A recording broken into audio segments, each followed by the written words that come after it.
So yan, nagpapalambot tayo ng balatong.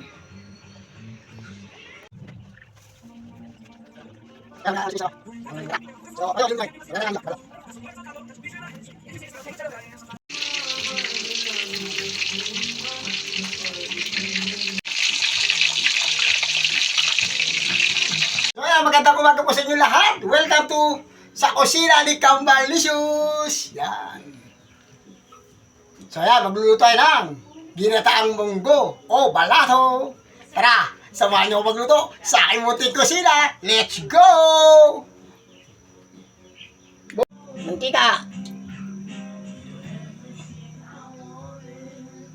Luya.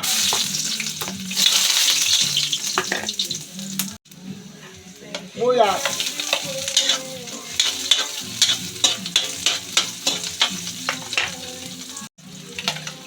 Bawang.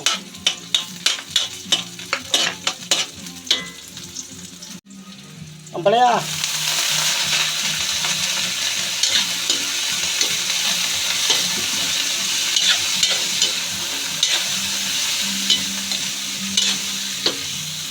Patis.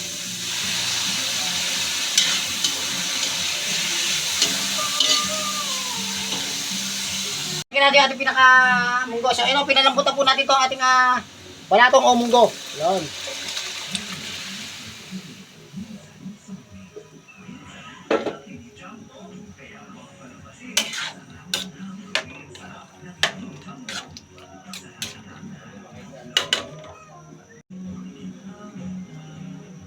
Bigyan natin nor cubes.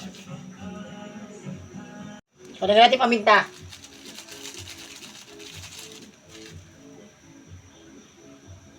Siling berde.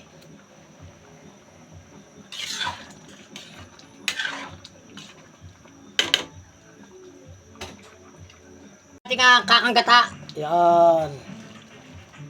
Kakanggata lang yan. So kasi kaya nagluto na. So namimiss kasi ni Mrs. yung pagluluto ng mga gatong ginatan. So kasi nung nasa Chaong kami, sa probinsya nila, so napakarami kasing nyug doon. Kaya malimit kami maggata. So thank you. Lagyan natin ng asukal yan, yung ating pambalanse at pampalasa sa ating mga niluluto. Yan, napakasarap na mga karis, mga kawaiti. So yan, napakabigat nito sa tiyan, kaya napaka-the best to. So yan, itry nyo na yung aking mga simpleng recipe. So yan, ang ating ulam for today. So hayaan lang natin maluto at kumulo at maluto yung ating pinakakakanggata. Maraming salamat po.